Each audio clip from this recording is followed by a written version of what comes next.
What's up guys, आज हम देखने वाले हैं वरिष्ठ पत्रकार की ऐसी धुलाई देखी नहीं होगी। बीच डिबेट आई हाथापाई की नौबत। ओ भाई ये क्या हो गया? राजा गोपालन वर्सेस आशुतोष की डिबेट है, तो वीडियो होगी काफी इंटरेस्टिंग। डिबेट में मजेदार तो होने वाली है। चैनल में तो प्लीज सब्सक्राइब, वीडियो कर दे लाइक। 1 2 3 गो। मध्य प्रदेश में, छत्तीसगढ़ में, राजस्थान में आपको बीजेपी नहीं दिखाई देगी, कांग्रेस पार्टी जीत के दिखाएगी। अरे मूर्खों के सरदार,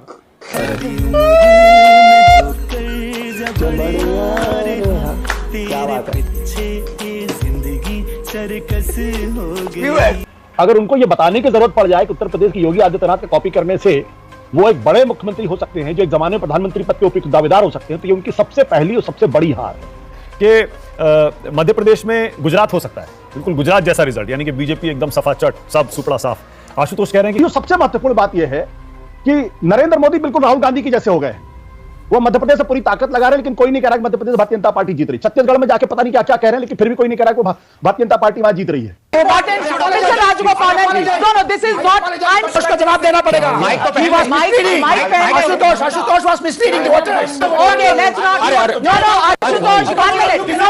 1 minute. You cannot be doing that. You cannot be This is not okay. 1 minute. No. You are doing it. Mr. Raju. You are doing it. Mr. Raju. Ashutosh, Madhya Pradesh और राजस्थान, छत्तीसगढ़ तो चलिए मान लिया, सब यही कह रहे हैं कि वहां कांग्रेस आ गया। मध्य प्रदेश में कांग्रेस और राजस्थान में बीजेपी किस आधार पर? आशुतोष देखिए, मध्य प्रदेश के अंदर मेरा स्पष्ट तौर पे मानना है कि अगर वहां कर्नाटक रिपीट हो तो मुझे हैरानी नहीं होनी चाहिए। भारतीय जनता पार्टी ने जो सरकार थी, कांग्रेस की सरकार थी, उसको गिरा के बहुत बड़ी गलती की है। ये शिवराज सिंह चौहान, जिनका 13 साल का कार्यकाल था, जिनका एक ऑरा बना था, जिनके बारे में एक जमाने में कहा जाता था कि वो देश के प्रधानमंत्री पद के एक सॉलिड उम्मीदवार हो सकते हैं, क्योंकि वो हिंदुत्ववादी भी हैं और साथ ही साथ उदारवादी भी हैं और सबको साथ लेकर चलने वाले लोगों में से हैं। वो अकेले नेता थे बीजेपी के जो इतने लंबे समय तक सरकार में रहने के बावजूद भी उनके अंदर अहंकार नहीं दिखता था। बाकी बहुत सारे भारतीय जनता पार्टी के नेता हुए जो सत्ता आई नहीं कि उनके अंदर अहंकार कूट कूट कर सामने नजर आने लगता है। लेकिन अगर आप देखें कि जब से शिवराज सिंह चौहान दोबारा मुख्यमंत्री बने हैं, किसी मुख्यमंत्री की सबसे बड़ी हार इसी बात को लेकर होती है कि वो दूसरे किसी मुख्यमंत्री की कॉपी करने लगे। अगर उनको यह बताने की जरूरत पड़ जाए कि उत्तर प्रदेश की योगी आदित्यनाथ के कॉपी करने से वो एक बड़े मुख्यमंत्री हो सकते हैं, जो एक जमाने में प्रधानमंत्री पद के उपयुक्त दावेदार हो सकते हैं, तो ये उनकी सबसे पहली और सबसे बड़ी हार है। बोलने दे तकलीफ हुआ है बेचारा, बोल। यह कि वहां पर कांग्रेस पार्टी पूरी तरीके से कोई खेमेबंदी नहीं है।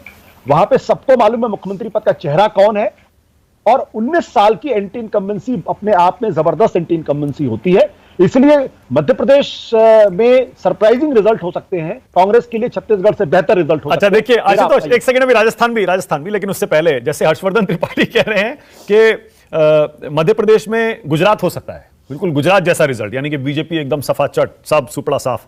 आशुतोष कह रहे हैं कि कर्नाटक वाला रिजल्ट हो सकता है। मतलब भारत की टीम क्यों जीत रही लगातार? क्योंकि चढ़कर खेल रही है।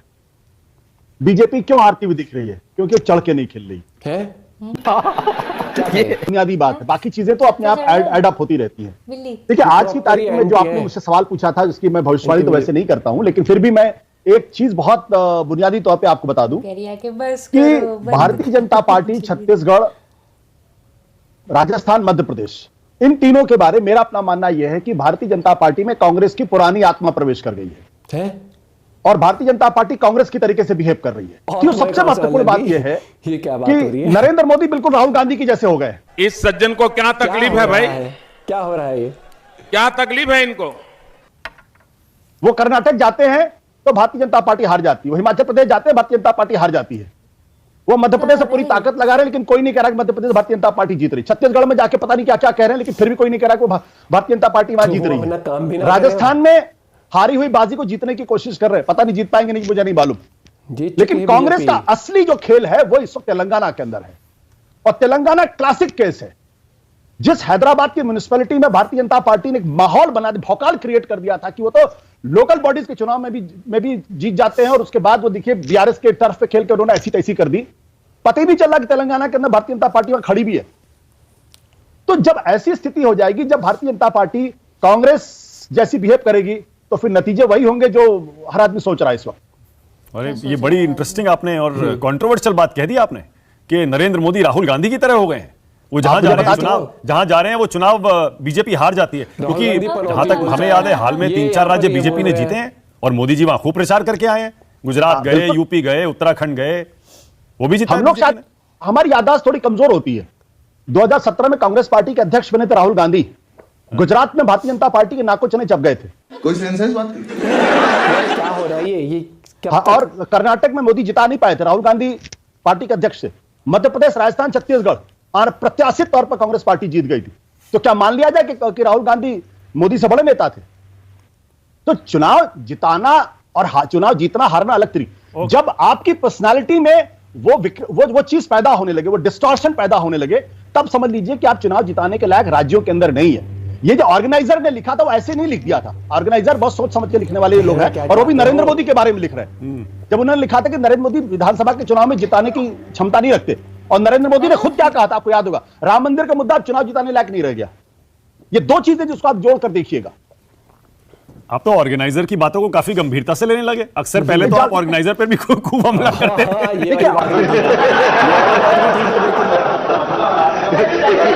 सही पकड़े हैं। Please. See, I think Chhattisgarh, Telangana, Congress is winning. Madhya Pradesh, Rajasthan, BJP is ahead. BJP is winning. There's no doubt about it. Madhya Pradesh, Congress has royally messed up. Royally messed up. This was an election. They should win. 2 months back, everybody was saying that. In fact, all the your exit poll was still opinion Very poll. close. Opinion poll, very close and ahead. Yeah. Your opinion Congress poll has was been ahead. consistently saying that. If this is how the Kamal Nath has managed election in Madhya Pradesh, then Congress High Command should think about it. But I am very sure about Chhattisgarh and Telangana.